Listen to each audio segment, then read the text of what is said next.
Are you truly living or merely existing? Is there a quiet hum of dissatisfaction beneath the surface of your days? A sense that there's something more, something vital that remains untapped within you? There is a forgotten path to a more powerful, more vibrant self, a way to become superhuman, and the map was drawn over a century ago. Listen closely. Can you hear it? That gnawing feeling of smallness, even amidst the noise and rush of modern life. We build comfortable cages of routine, scroll through endless feeds that numb rather than nourish, and chase fleeting pleasures, hoping to fill a void that only seems to grow wider. The subtle suffocation of conformity, the pressure to fit in, to want what everyone else wants. And in the quiet moments, the whisper persists, is this all there is? This is the landscape of what the philosopher Friedrich Nietzsche called the last man, a creature content in domesticated mediocrity, seeking only comfort and an easy, predictable life, tragically unaware of the vast human potential being squandered within.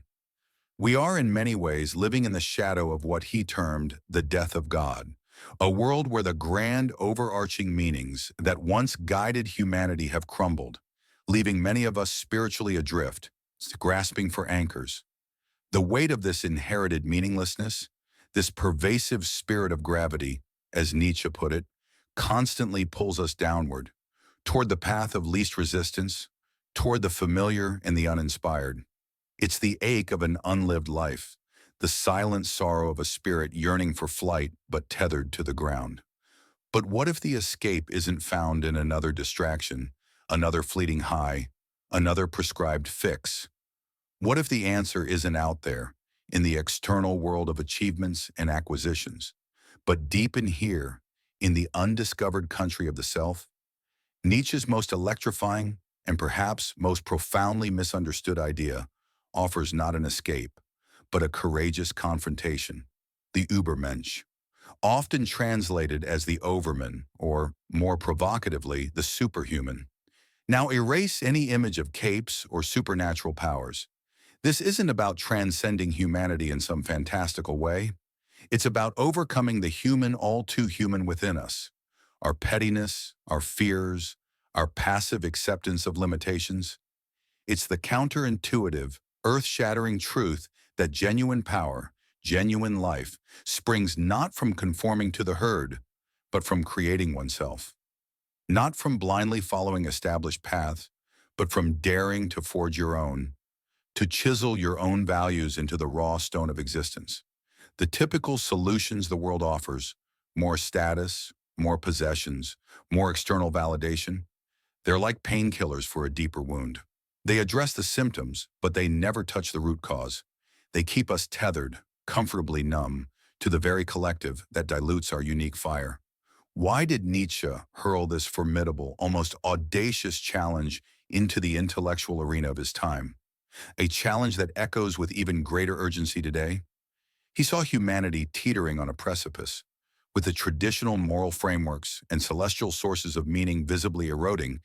He believed we faced a stark existential choice: either sink into pervasive nihilism, a weary cynicism, and the comfortable, soul-deadening apathy of the last man, or evolve.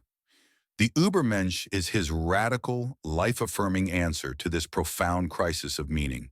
It is not a new God to worship, but an ideal, a North Star for humanity to strive towards after the old gods have irrevocably faded from the cultural sky.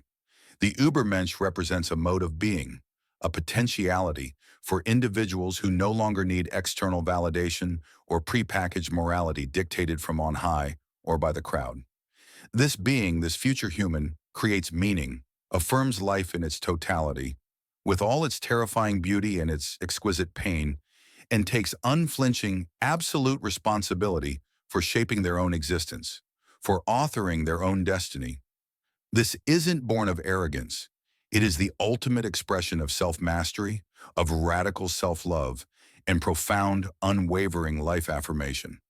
Nietzsche urged us with poetic fervor to become the poets of our lives, to take up the hammer and chisel and actively, consciously sculpt our own being into a work of art. Before we continue, if you're loving this content, join our community by subscribing, Your support fuels us to go further. But how?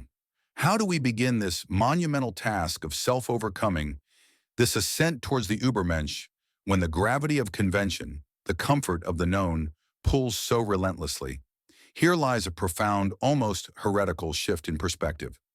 We are conditioned to believe that the path to strength, to a better self, is paved with the avoidance of pain, the eradication of struggle, the pursuit of seamless ease.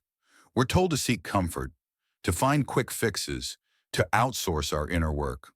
But Nietzsche demolishes this comforting illusion. He hands us not a sedative, but a hammer. The surprising truth, the counterintuitive core that undercuts all our modern quick fixes is this. The very things we're taught to flee, difficulty, solitude, even suffering, are not obstacles to becoming superhuman. They are its indispensable crucible. Nietzsche doesn't offer a path around the mountains of life. He shows us that the climb itself, the raw, often brutal exertion of scaling our own inner peaks, is what forges the strength, the resilience, the very being of the Übermensch. Think of it. The sculptor doesn't create a masterpiece by avoiding the resistance of the stone, but by engaging with it, by chiseling, by striking, by transforming its stubborn mass into form. Your life, your character, is that stone. So the idea of doing less, a concept often framed as laziness or retreat in our hyperproductive world, is recast by Nietzsche and thought into an act of profound active agency. Doing less of what the herd demands, doing less of the mindless consumption, the chasing of ephemeral approval, the parroting of borrowed opinions. This isn't passive withdrawal, it's a courageous, deliberate clearing of space. It's stepping back from the deafening noise of the collective to finally hear the singular, often quiet music of your own nascent will. It's the strategic retreat of the artist into the studio, not to escape the world, but to create something new to bring to the world. In this hallowed space of self-imposed solitude, the real work begins. The questioning of every inherited value, the dismantling of every comfortable assumption, the unflinching gaze into one's own depths. This isn't about weakness. It's about the courage to confront oneself, unadorned and unbuffered. This journey demands a radical reevaluation of what we consider valuable. The dominant culture often rewards conformity, external achievement, and the smooth facade of perpetual happiness. But the path of the Übermensch values authenticity over approval, self-mastery over social climbing, and the courage to embrace the tragic beauty of existence over the bland comfort of illusion. It requires what Nietzsche called amor fati, the love of one's fate. Not a passive resignation, but an active, joyful affirmation of everything that has been and everything that is, including the pain, the struggles, the imperfections. Why? Because these are not blemishes on the masterpiece of your life. They are the very strokes, the textures, the shadows that give it depth, meaning, and its unique, irreplaceable character. To wish any of it away is to wish away a part of the self that is being forged. It's understanding that the hottest fire makes the strongest steel. To truly grasp why this path of self-overcoming, of embracing difficulty, is not just a suggestion, but an existential imperative in Nietzsche's eyes, we must delve deeper into his revolutionary worldview. Friedrich Nietzsche, observing the currents of his time, diagnosed a profound spiritual crisis, the death of God. This wasn't a gleeful pronouncement of atheism, but a cultural observation. He saw that the grand, unifying narratives, the divinely ordained moral codes that had anchored Western civilization for centuries, were losing their power, their unquestioned authority. The sky, once filled with meaning, was becoming empty.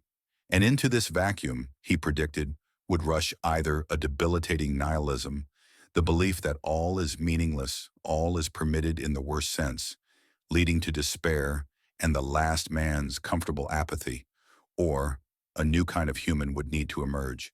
Here Nietzsche introduces one of his most potent and often most misunderstood concepts, the will to power. Now cast aside any simplistic notions of this as a mere lust for political control or the domination of others. For Nietzsche, the will to power, is something far more fundamental, more primal. It is the innate, dynamic striving force within all life, an unceasing impulse to grow, to expand, to overcome resistance, to master oneself and one's environment, and ultimately to create. It's the sap rising in the tree, forcing its way through concrete. It's the artist grappling with the raw material to bring forth beauty. In its highest expression, for human beings, it is the drive to become more than one is, to constantly transcend the current self. This isn't about egoistic inflation. It's about the relentless pursuit of self-perfection, of actualizing one's fullest potential. This will to power, then, becomes the engine for the Übermensch. In a world stripped of preordained values, where God is dead, humanity can no longer passively receive its moral compass. We are, in Nietzsche's stark vision, cut adrift. The last man shrinks from this freedom, this responsibility. He seeks new idols, new comforts, new ways to avoid the terrifying, exhilarating burden of self-determination. But the Übermensch embraces this void as an open space for creation. If there are no transcendent values given from on high, then the task falls to us, to the strong, the creative, the courageous, to forge them. This is the awesome responsibility and the magnificent opportunity that Nietzsche lays at our feet. This is why he called for a revaluation of all values.